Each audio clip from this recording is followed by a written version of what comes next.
Hello again, everyone. This is Ken Kibler, Director of Training and Client Business Support for eTruckBiz.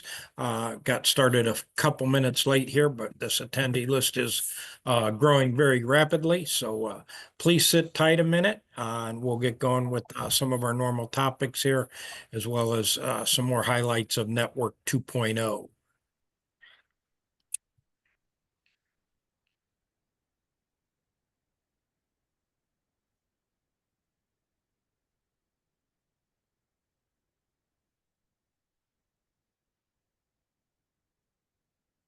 Alrighty, Jeff seems to have leveled off, so I want to thank everybody for joining us today as we move forward into the peak season.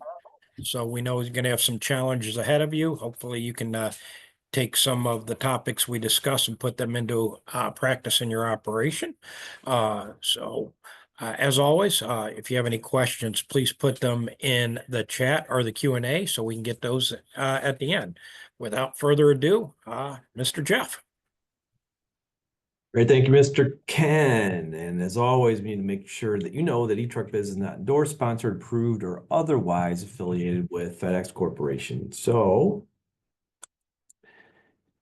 as we always do, let's take a look at last week's volume trends. First of all, pickups. There you go.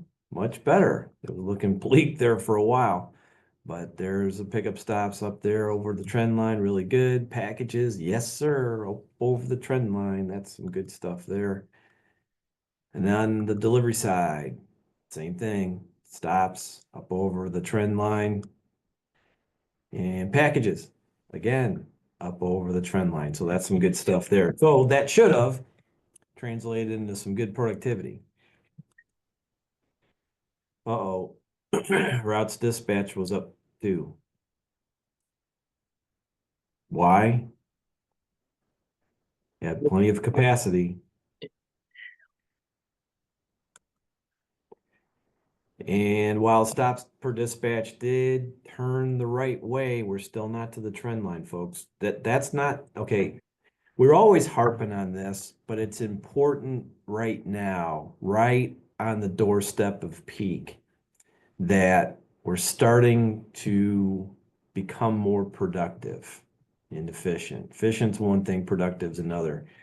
At this point, we need to really start thinking about what we're doing out there, because if we're not running efficiently right now, we're going to run into some problems when the volume hits the fan. Yeah, and don't get lulled into a false sense of security because you've got that extra $1,500 or $2,500 a week coming in, from the Schedule K, because that's going to disappear very quickly here, and that money was used to train drivers and to maintain the productivity and efficiency that you had. So please don't get lulled into that. Continue to push that stops per dispatch. Let's really work to get that back over that 100 mark, and definitely can do it. Yep, we can do it. We'll do it when the volume comes, but you need to start working on it now. So, do you know your easy number? Do you know what an easy number is? It's the average number of stops per dispatch you need to achieve your financial plan, right? And it's located there's been a lot of folks now go through what we'll tell you here at the end again how to get your easy number, but it's right there in your dashboard of your boss system in your eTruckBiz software. So can't make it any easier than that. If you don't know what it is, what's it costing you? So does FedEx calculate your easy number for you? No, they don't. In fact, do they provide any kind of budget or expense plan for you? Not anywhere close. So you need to get an expense plan. You want one? That's what we're going to show you here at the end. Becca is going to tell us how to get one. So if we look at the news, right? Not too much on the stock front or any kind of stuff like that right now, but we do have an update based on some observations and a little bit of intel, what the latest and greatest for Network 2.0 is.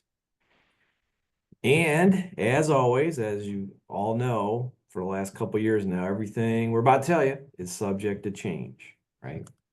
So here's the latest. The first thing is the number of integrations has backed up yet again. So if you recall, we were throwing the number around out there, 252 for the first half of 2025. Well, not so much anymore.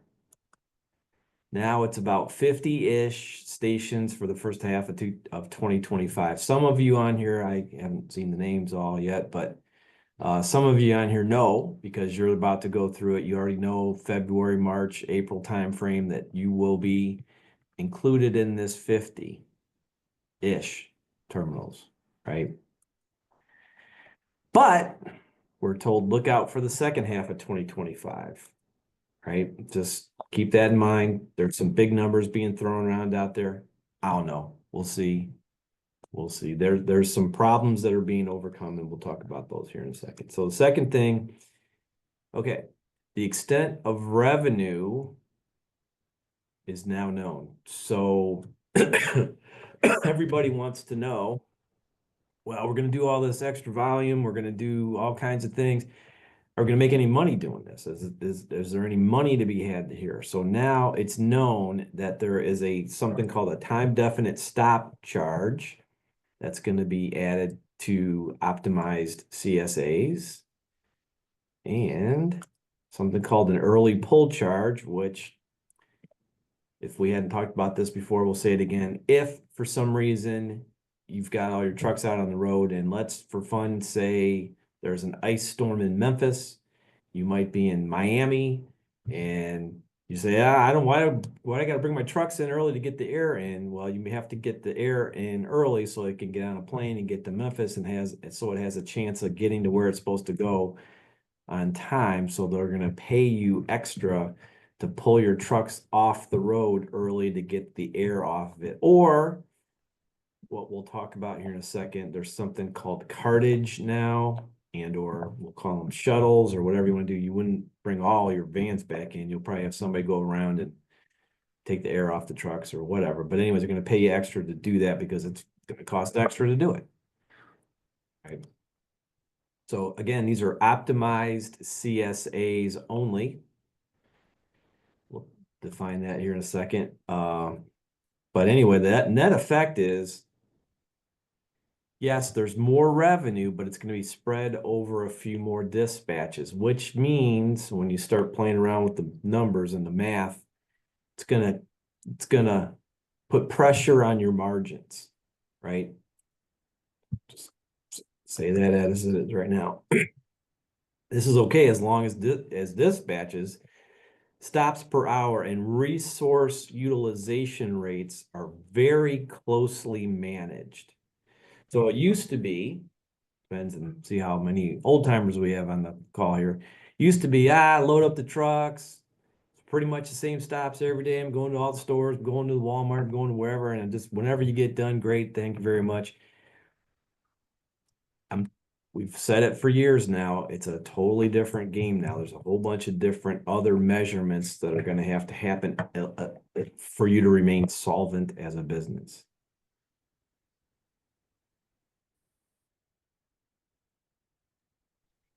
Okay. All right. And there's a way to monitor all this. Now, FedEx has some new ways to monitor things, activity, stops per dispatch, drivers' productivity. However, that's all done in arrears. So that's all done later. That's a week later, a month later. And that's cool. But real time watching what's going on in real time has to be done someplace. That you don't really have to do this now in a lot of cases, and people do, but not in the manner that you're going to have to do that here in the future. So that's why that's what the front page of the boss is all about, which is our software. And we want you to learn what the optics app is all about, because that is a great tool for you to use or your BCs to use to watch what's going on in real time. So it's not just watching the DSW. Everybody's, well, I just watch the DSW. DSW is not telling you some of the things you need to know, right? Like what 10:30s are coming up, what noons are coming up, who's in trouble, what's going on, how far is somebody, how far are they progressing? There's a lot of detail that's left out of the DSW that you now have to, especially with same day on-call pickups, which is a whole nother circus. So we said that before it. Also, something we're gonna unleash here very, very, very, very soon is real-time monitoring of your expenses. Okay, I'm not gonna let the cat out of the bag yet on this, but we will start showing you this here pretty soon. It's about ready to go. So pro tip, give service providers time to, so there are some of you that are going to get Express first half of 2025. There you go. You've got between now and then to start getting ready for this Network 2.0, the Express integration into what you're doing. It's coming. I've been telling you for a long time it's coming, but it's definitely coming for some of us. The folks that have been pushed back to the second half of next year, okay, but that gives you another 6 to 8 months to get ready for that volume. I'm going to say it.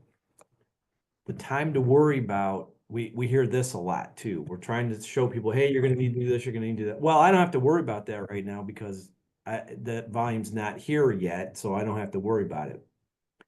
The time to get ready for Network 2.0, Express volume, different operation, the whole other, everything else is now, so that you're ready when it comes. If you're reacting when it hits you, just ask some of the folks that have it already hit and they weren't ready.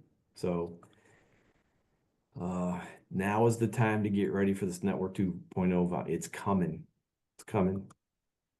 Right. So we have the Administrative Service Manager program, the Optimized Performance program, the Expense Management program, which together is the Business Support program. What FedEx wants you to do is to do something like this or this exact program instead of making costly and unaffordable hires. So yes, there's extra revenue. Yes, there's a new stop charge, but it's not going to build the budget or make hiring 3 or 4 folks to help you manage all these things affordable. Third thing, service provider upgrades. Folks, we've been talking about this, but I'm just going to go ahead and tell you again and look around, all of you.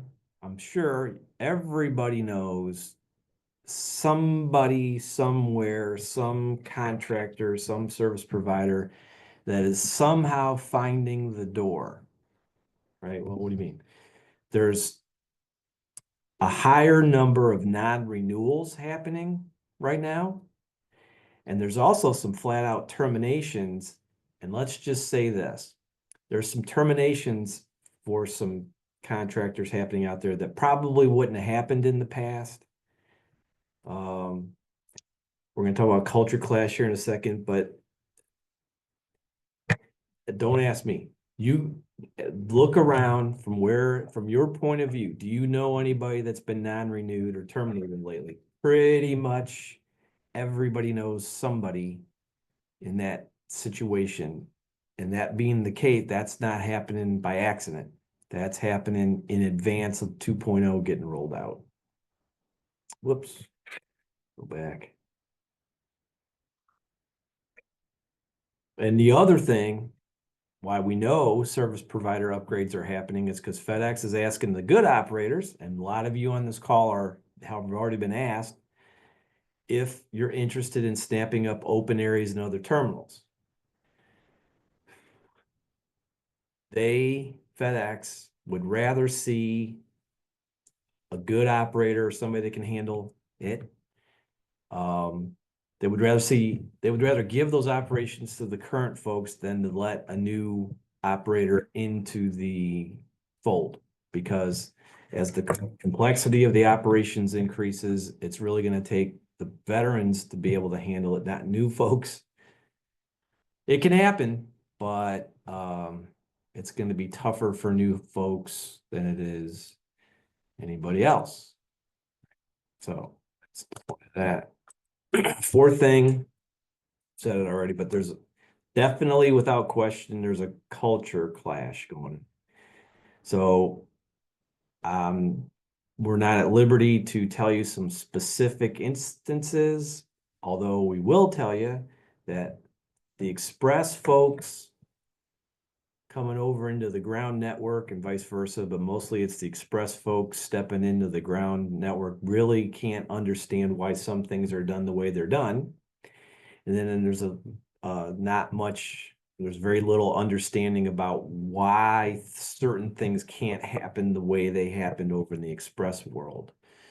So it's tough for an express person, management person, to understand what manner, method, or means is and why you can't just dictate every single thing that a contractor does, like happens in the express world. So you can tell drivers, you can tell folks, look, do this, go here, do that. You can't do that on the ground side of things.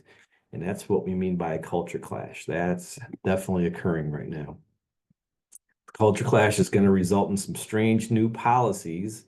Things are kind of looking weird sometimes, and that's what's happening there. That's the result of the express culture clashing with the ground culture. Now, don't worry, they'll work it out, but it's just going to take a little time. Fifth thing, terminal service area reconfiguration. So we talked about this before too, but it is absolutely happening, folks. We can tell you that there's a ton of stuff ready to get unleashed after the first of the year. So if a term, so we, like we said, we talked about this before, but the pace will pick up after peak. It's about to happen, right? And as a terminals service area gets reconfigured, guess what else will get reconfigured? There's a lot of CSAs out there that are about to be reconfigured as well. Just ask the folks in the Panhandle, just ask the folks on the west side of Florida, some of the other places around the country. It has happened and it's about to happen in mass. That's going to be big deal right after the first of the year. Next thing is most, not all, but most renegotiations, and if Carrie's on here, she can confirm that they're negotiating contracts for less than a year, right? Correct. Would you say it's most of them now that you're doing? Half, 20%? I'd say half. About half, that makes sense. But That's it's, what I want to emphasize is it is important when you do get your offers that you look at the very first page where you put in your brand promotion items. It gives you not only the negotiation deadlines, but it gives you the weeks of the new contract. So that's where you can see or get a little hint as to what type of time frame you are on. So if it's showing you that it's less than a year, it's probably a good indication that an optimized CSA situation is on the way, right?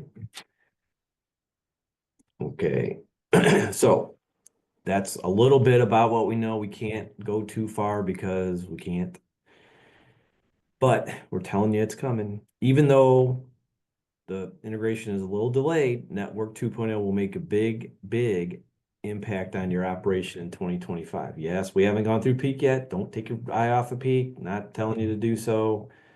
Just keep in mind that there's a lot of change upcoming. So the question is, will you be ready for it? Right? We don't want to wait until they tell you, hey, tomorrow Express is on your trucks. No. It's the time to worry about it. Now, we already said it, but there's something called the business support system. And I know every week I say, hey, make an appointment with Becca. Tell Becca, guess what? Becca's going to take us through some of the highlights of the business support system right now. Hopefully, if you're there, Miss Becca. I'm here.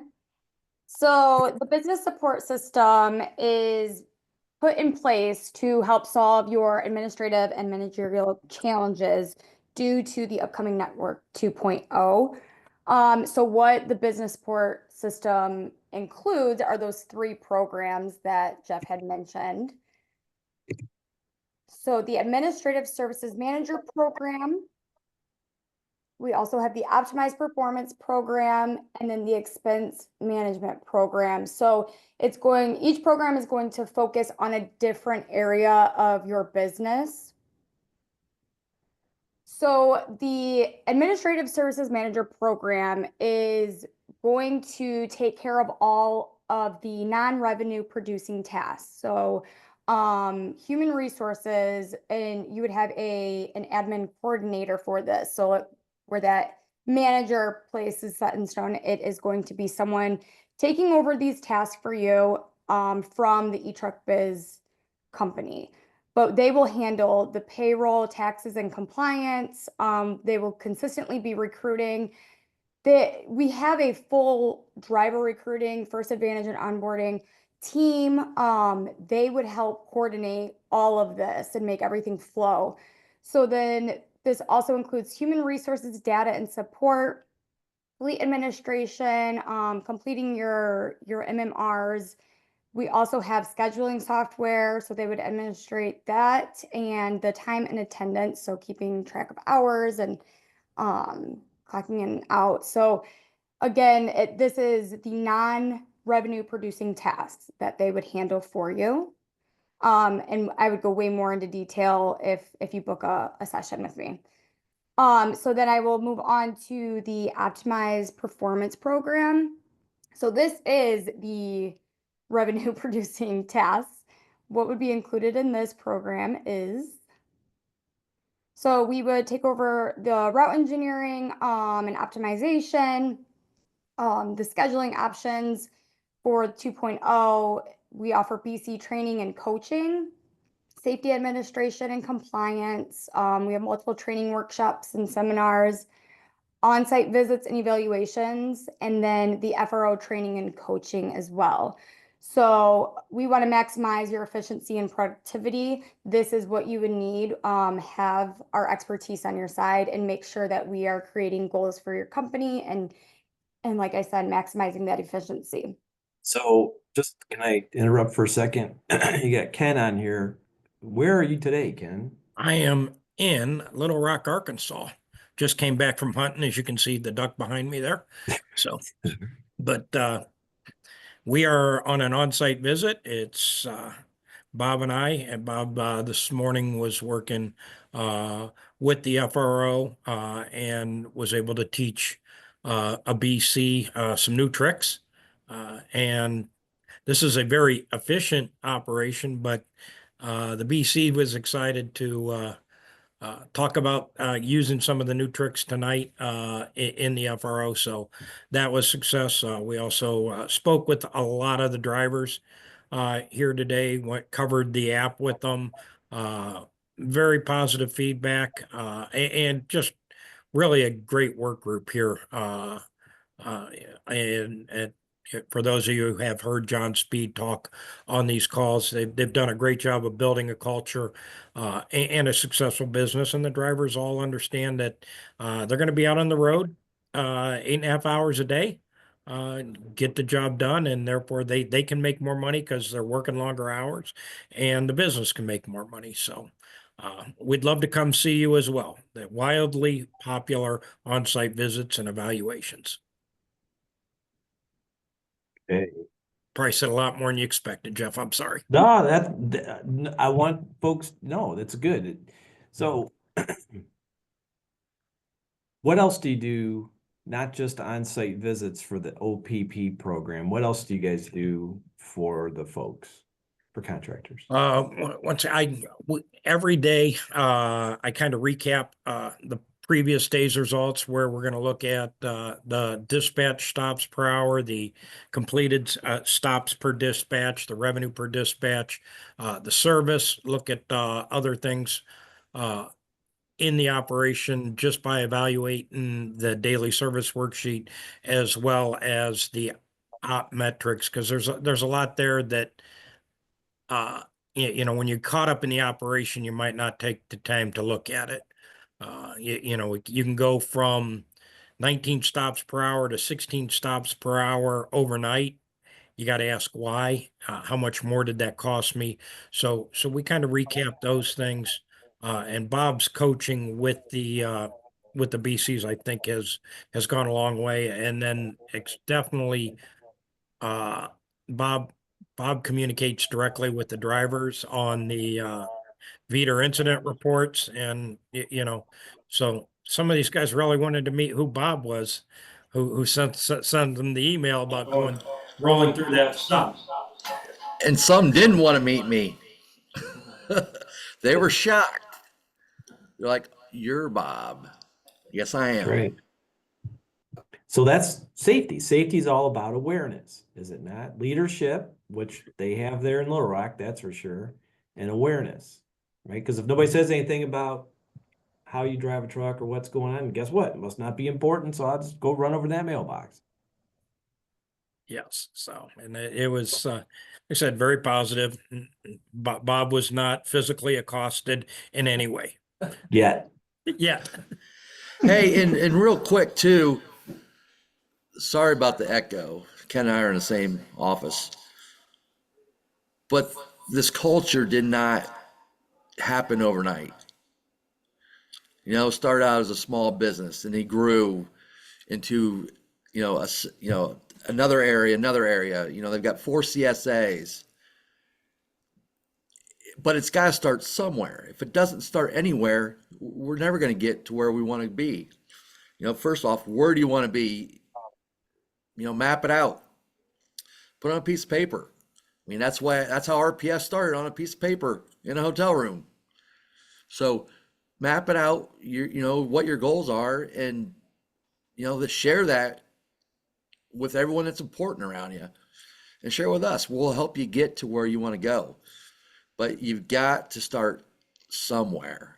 That's all we ask. Start somewhere, because it can get to where you want it to be, your vision. But you got to start somewhere. Yes, it can be done. It's for sure. All right. So let's get Becca to tell us about the expense management program. So we have our final program, and this is the expense management program. Basically, this includes the expense budgeting, the expense plan, generating an easy number for your business, updating that as time goes on. We would have an expense management app as well, so you can see what your expenses are, what your actual balance is for your business in real time. Negotiation preparation and consulting is included in this program. We also have optional accounting services for you that our CPA knows the FedEx space, margin maximization calculations, and then an estimated business value. So this program is focusing on cost control and maintaining that and meeting your goals. So again, this business support system, this would enable eliminating non-revenue producing activities so that you can focus on the revenue producing activity.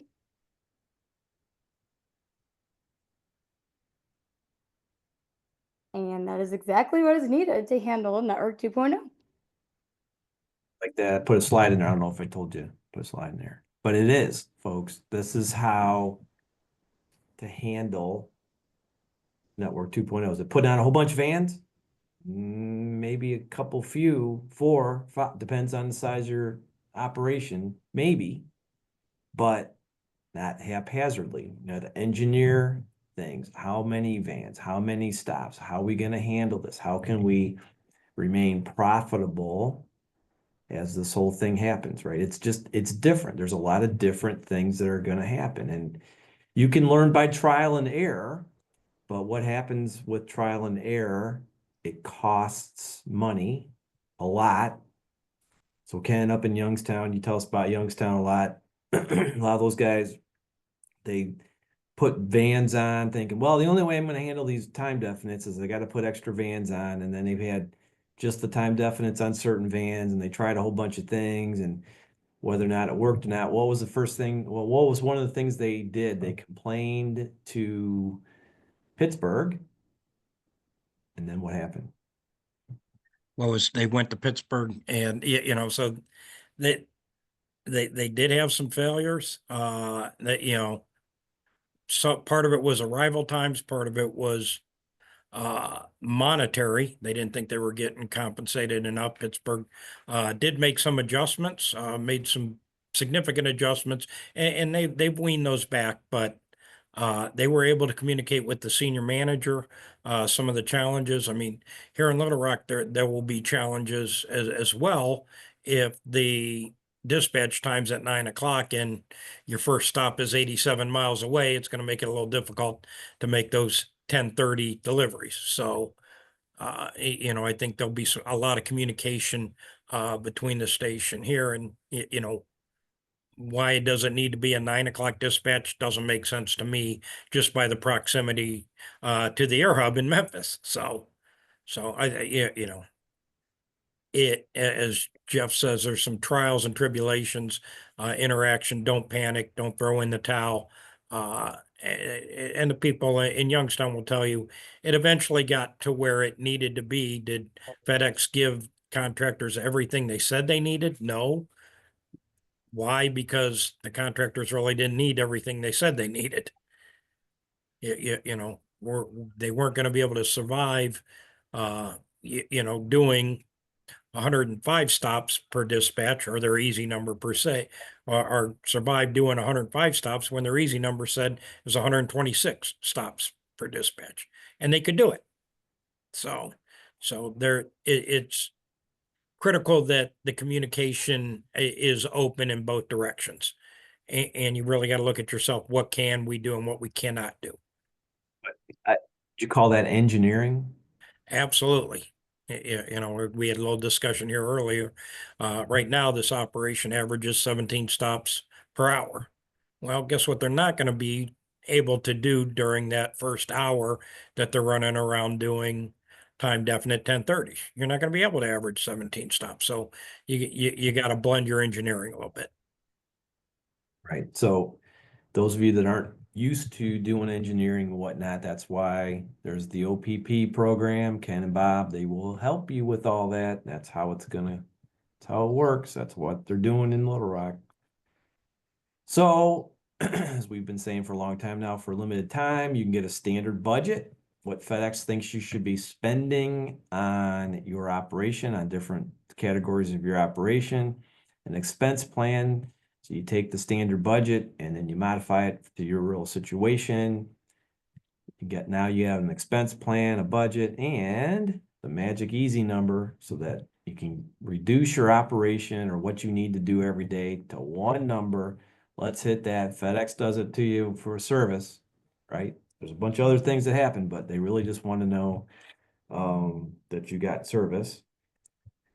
You just want to know that you're hitting your easy number. That way you can pay your bills. So there's a shot of what the budget looks like. And again, you want to make an appointment with Becca. Just told us all about the business support program. That's how you do it. That's how you get a hold of Becca. You email Becca or go to that particular page right here. Hopefully you can see that page. I don't know if I go again. What happens? Well, one of the things we need, or we would like to have when you get ready to do one of these evaluations of your business, is we'd like you to have the last 3 weeks of gross payroll data. And then it's a couple other things, but most of you are subscribers anyway, so we can get the information we need. But that payroll data is real important. Those of you that have been through it, it'd be good if you would pipe up to find out, or to let us know, or let others on this call know if it was worth your time doing it, I think most people would say, yeah, it was a good exercise. To know where you're supposed to be at. So let's, Ken, see if we've got any questions All out there. righty, we got two of them in the box here. So why are they doing them for less than a year? This has to do with what their contracts when they're moving towards Network 2.0, they have a set date in mind. So say they're looking at you for the third quarter of next year and your contract was going to go into effect in January, chances are you're going to get a 33 or 34 or 35 week contract. Would you say that's accurate, Carrie? Yes, sir. That's absolutely the reason. It's the key indicator to tell you that you're on the list for 2.0 within this next year. Yes. And then Because there is upfront money with Network 2.0 as well. So they're not going to duplicate upfront money to you. They like you and all, but they're just not going to give you an extra 1% of your contract. So I think that's it. Next one, I know that P&D is a much larger part of FEC. However, do you ever talk about line haul news? It all will, this will definitely affect the line haul. I can tell you that. There's no doubt about it. P&D is complicated. Line haul is also complicated in the fact that meeting critical windows for the delivery of the trailers is important, and it will. I mean, think about it right now. FedEx Express runs their own line haul division per se. Those are employees driving the tractor trailers for FedEx Express. That business will be moving into the FedEx ground per se, or into the CSP or TSP model, if you will. So, but yeah, we do probably do need to have probably a once a month topic where we do talk about Lino. We talked about adding a webinar for that. We just got to do that. So, yeah, in fact, we're going to have a business support program just for line haul, just so you know. And by the way, the other question is why are they doing the contracts for less than a year? Because, and what both Carrie and Ken said is true, but also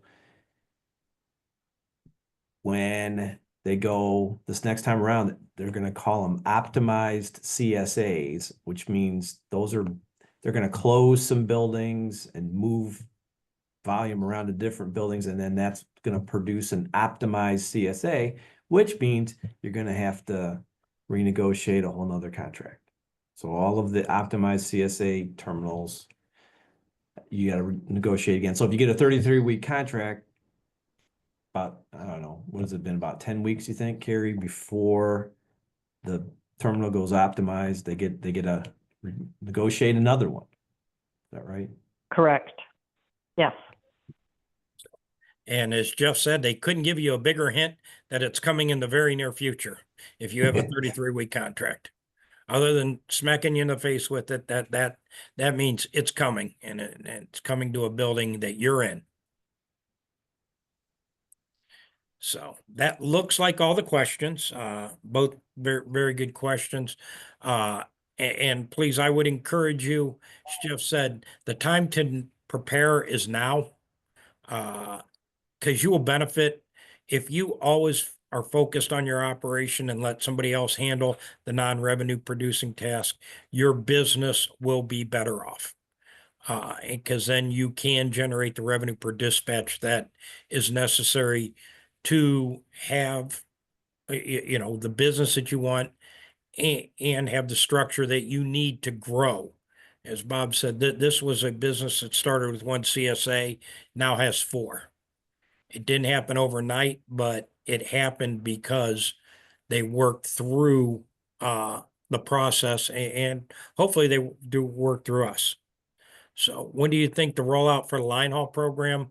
I think I don't know if there'll be official rollouts. You will just start to see more dedicated line haul runs become available. Would you agree with that, Jeff? I'm wondering if that question has to do with what FedEx is doing or our line haul business Oh, support yeah. If it's program. FedEx, I think it'll be slower for our OPP or for the ASM program for line haul. We're hoping that's very soon. I mean, if we have some folks that want to get on it, then let's go. Yeah, yeah, because we can help this. Yeah, you can help us design what you think needs to be in that program. Good. So that's what you're looking for. So, Linda, please let us know what you would like to see in there, because line haul folks have traditionally done very well with the operations behind the scenes, and don't always like change, but we can definitely help and we can build a program around you. We have a bunch of things, but there's one thing in particular we want to get in place to offer as one of the key things of the program, but we could do it right now, actually. Okay, now I got homework. Excellent. So, all righty. Well, I want to thank everybody for your time today. We will be back here next Tuesday again, and it is getting closer to peak. So, once again, look at your operation. Where can you let us help you with those non-revenue producing tasks? Or if you want some help with some engineering, give us a call. We will come to a facility near you. And without further ado, if we don't talk to you before the end of the week, please have a safe and profitable week. Thank you very much.